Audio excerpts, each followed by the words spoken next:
السلام عليكم ورحمة الله وبركاته. ازيكم عاملين ايه؟ يا رب تكونوا بخير. كل سنة وحضراتكم طيبين. النهاردة ان شاء الله هنعمل كده اكلة لذيذة وحلوة مش هتاخد مننا وقت.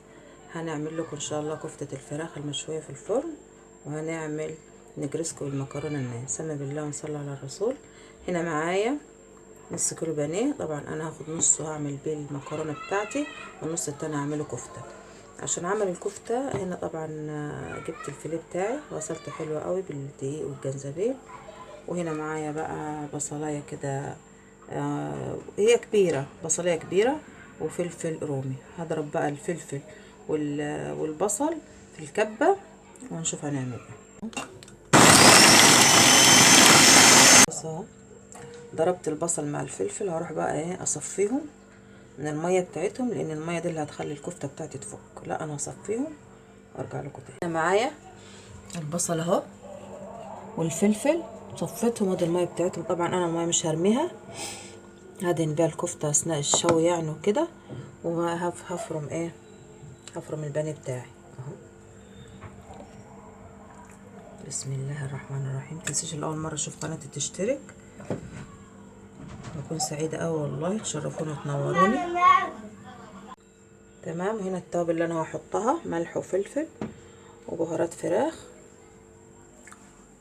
وهنا خلاص البانيه خلاص انا فرمته حلو قوي زي ما حضراتكم شايفين. وبعد كده ايه، هجيب البصل والفلفل اللي انا صفيته احطه عليه. وبعد كده هنا معايا التوابل بتاعتي. اوكي تمام. واحط كمان كيس فيجيتار او 3 معالق بصل يا جماعه اهو. حطيت الفيجيتار، حطيت التوابل والبصل والفلفل اللي انا فرماه والفراخ، وهفرمهم حلو قوي في الكبه. النار الكفته بتاعتنا بصوا، بسم الله ما شاء الله. هسيبها ساعه في التلاجة اهو. تحفه. هرجع لكم تاني. البانيه بتاعي ده طبعا انا هقطعه عشان هنعمل النجرسكو بتاعنا. اوكي، قطعت الفيليه بتاعي. والميه دي طبعا احنا مش هنرميها. هحط لها كده شويه صلصه وشويه فلفل اسمر، وهدهن بيها الكفته زي ما قلت لكم. وهنا معايا بصلايه كبيره انا فرماها في الكبه. وهنا معايا معلقه سمنه ومعلقه زيت. اخلي كده السمنه تسيح معايا وانزل بالبصل بتاعي.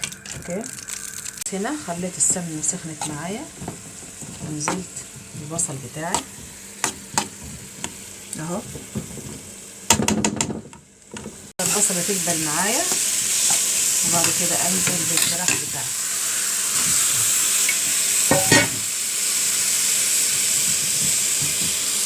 طبعا التوابل بتاعتها ملح وفلفل وبهارات فراخ. اوكي، بس اسيبها الاول مع البصله كده حبه، وبعدين احط لها التوابل. وعندي فلفل رومي انا مقطعاه احطه كده اهو. وبعد كده انزل بالفلفل بتاعي. الريحه بسم الله ما شاء الله تحفه. وبعد كده التوابل زي ما قلت لكم احط ملح وفلفل بهارات فراخ. اسيبها برده شويه كده تشوح. حطيت التوابل بتاعتي ملح وفلفل. وهنا معايا قطايه مقطعاها في الاخر خالص احطها.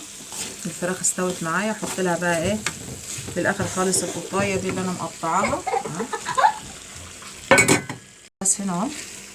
واسيبها 5 دقايق واقفه عليها.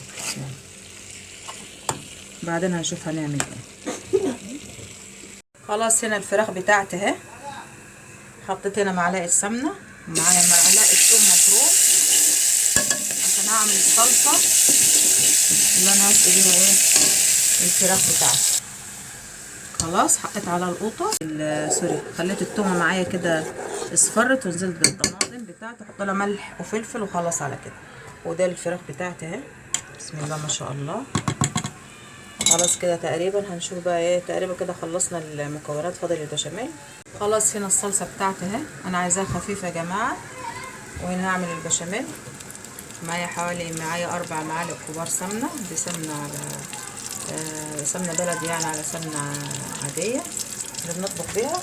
ومعايا كيلو من اللبن، حطيت عليه ملح وفلفل ومكعب مرق. ودي طبعا الفراخ بتاعتي اهي. هفضل اقلب كده في اللبن بتاعي.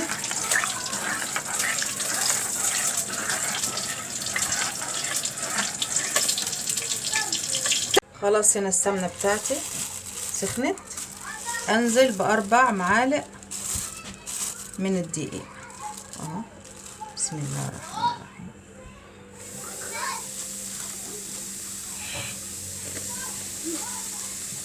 اهو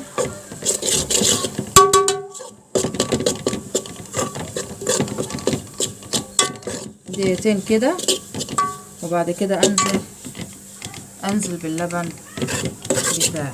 مخلوش طبعا لونه يغير.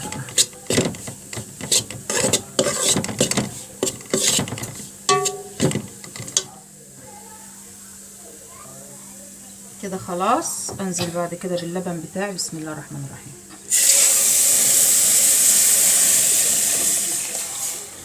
هفضل بقى اقلب. معلقه معلش وقعت اهو. اقلب بسرعه عشان ما يكلكعش معايا. حالا تبقى ايدي على طول فيه لغايه لما قوامه يتقل. هوريهولكوا دلوقتي.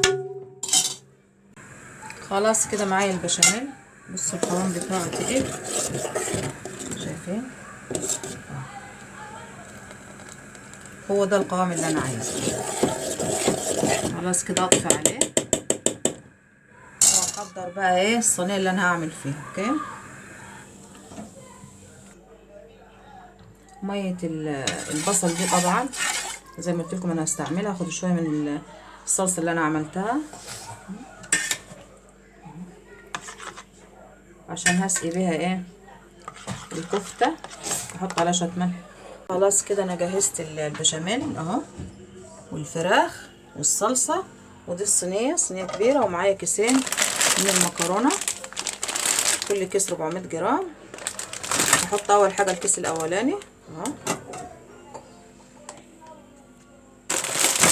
هاخد شويه شوربه، شويه صلصه من اللي انا عاملاها دي اهو، عشان السائل ده هو اللي هيسوي لي المكرونه. اوكي، عشان احنا عاملينها نيه.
وبعد كده انزل بالفراخ بتاعتي. طبعا المكرونه كلها اهي غطيتها خالص بالصلصه بتاعتي عشان تستوي.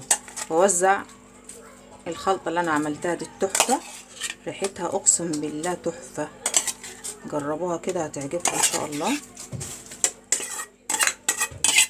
طريقه جديده وحلوه، تغيير يعني عن خلاص كده اهو. بصوا اهو، عملت الطبقه الاولانيه او الكيس الاولاني اهو. الكيس الاولاني. بسم الله الرحمن الرحيم.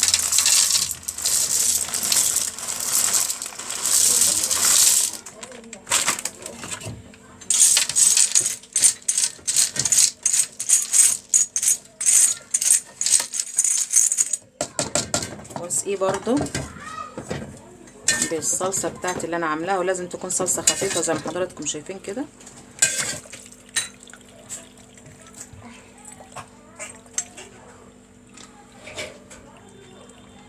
عشان تستوي معايا كويس اهو. بصوا يا جماعه، تحفة، هيعجبكم ان شاء الله كده. الحتة طبعا اللي ما فيهاش صلصة لازم اوصل لها الصلصة عشان ايه كل حباية مكرونة تستوي فين. وبعد كده انزل البشاميل ده هتهن. البشاميل ده انا هقسمه نصين، نص هعمله دلوقتي وادخله الفرن لمدة تلت ساعة، وبعد كده ايه النص التاني احطه بعد ما اطلعه. تمام، بسم الله الرحمن الرحيم.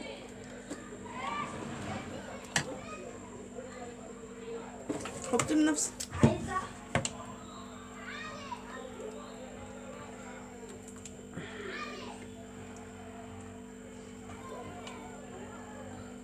صدقني ده اطعم من المسلوقه بكتير، هتعجبكم لان دي طريقتها اطعم بكتير من المسلوقه. تمام، انا كده نزلت السوائل كلها.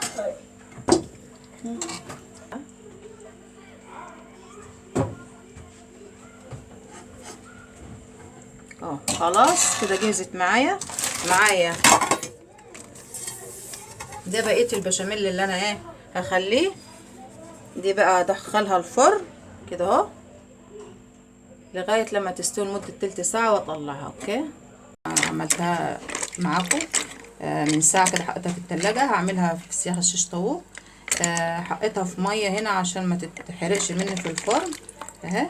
وهنشوف هنعمل ايه في الكوب. صينيه اهي دهنتها بالسمنه او بالزيت.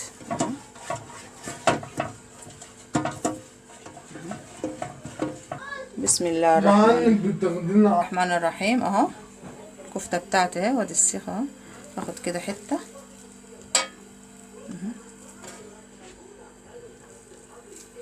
بصوا يا جماعه، اللي في النص كده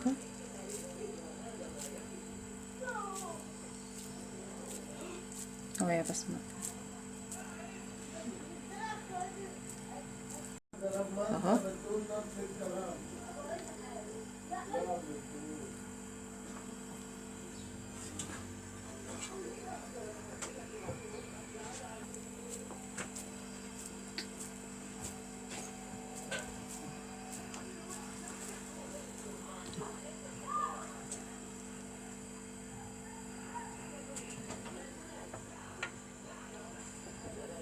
خلاص كده الكفتة عملتها اهي. وبعدين ادخلها الفرن وافضل اقلب فيها. وطول ما انا بقلب طبعا انا هدهنها بمية البصل والفلفل اللي احنا عملناها في الاول. هتاخد حوالي نص ساعة في الفرن. هدخلها مع المكرونة بتاعتي. طلعت الكفتة هنا بعدها بربع ساعة كده. اخد بقى مية البصل دي ادهنها كده، تديها طعم مقولكوش تحفة. واقلبها طبعا على الناحية التانية عشان تحمر من جميع النواحي اهو. عايزاكم تجربوا الكفتة دي وتقولوا لي رأيكم ايه.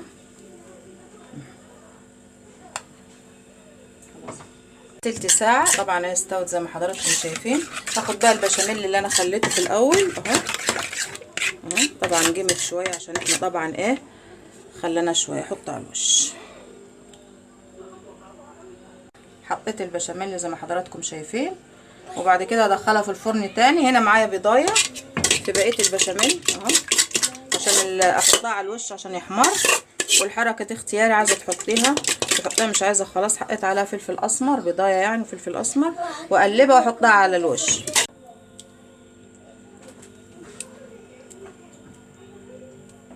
زي ما قلت لك الحركه دي اختياري، بس هتديها تحميره كده من على الوش وهتديها منظر حلو اهو. خلاص كده ادخلها الفرن لمدة تلت ساعة تاني واطلعها.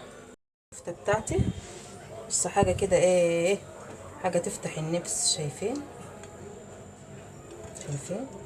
منظرها.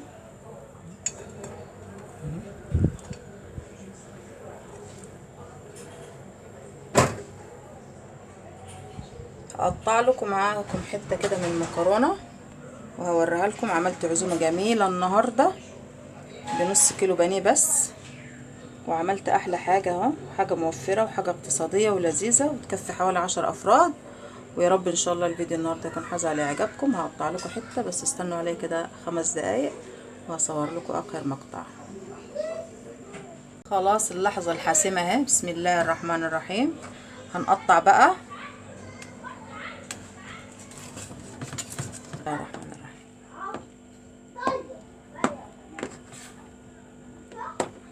معروفه طبعا اي مكرونه بشاميل مش هتتاكل الا هي وسخنه. بعد ما بتبرد، في ناس بتحبها بارده، بس هي لما بتبقى سخنه كده تبقى كل مكوناتها سخنه كده وجميله. بسم الله الرحمن الرحيم.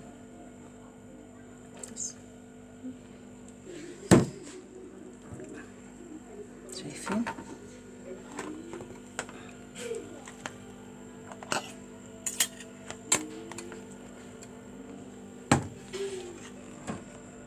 شايفين يا جماعة؟ شايفين الجمال؟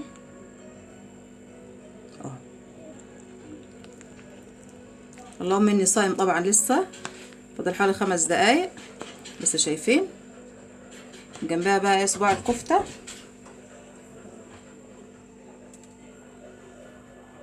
حاجة كده عظمة. بصوا بقى هتعمل كذا. خلاص هنا خلاص الاكل جهز. حطيت هنا كاتشب على الكفتة بتاعتي. بصوا المنظر. الف هنا والف شفا، ويا رب يا رب يكون الفيديو النهارده حاز على اعجابكم. عايزه كده لايك منكم، وكل سنه حضراتكم طيبين، والف شكر لكم.